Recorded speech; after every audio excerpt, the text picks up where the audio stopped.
Jocelyn Chabot est agriculteur de père en fils. À l'annonce du confinement général et de la fermeture des frontières de la France, il a craint le pire pour sa récolte d'asperges qui commençait tout juste à pointer la tête hors du sol sablonneux.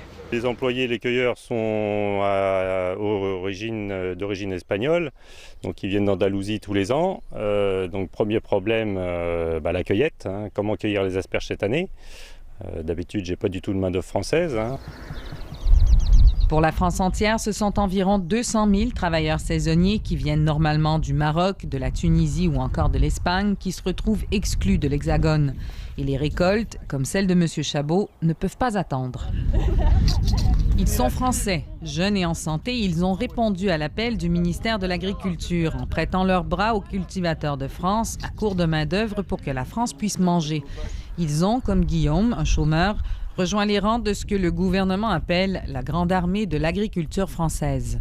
On est en train de faire un petit champ, donc ça nourrit une petite partie de la population, donc on imagine à grande échelle un petit peu ce que ça doit impliquer pour tous les agriculteurs.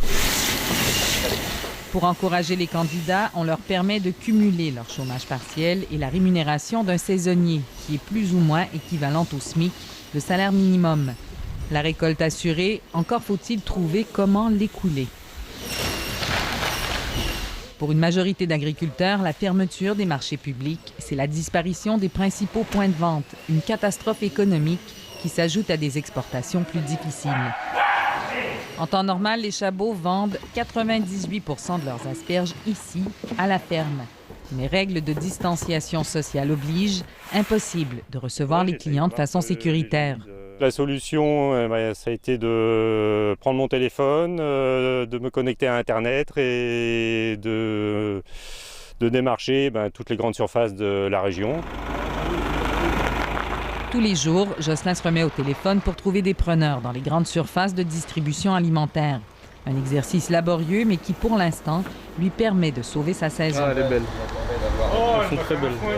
Le prix reste correct, très correct, justement, vu un manque de marchandises qui vient de l'étranger.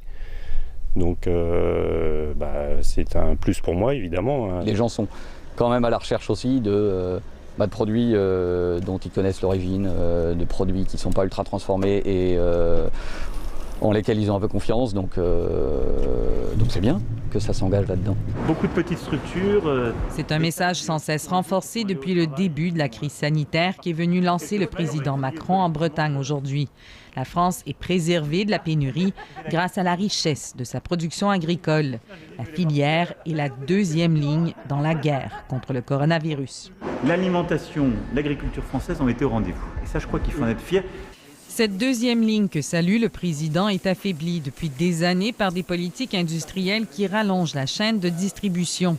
Mais dans la lutte contre le coronavirus, les consommateurs se réconcilient avec les produits du terroir, les distributeurs aussi. Un geste patriotique aujourd'hui qui s'inscrira dans la durée, espère-t-on ici.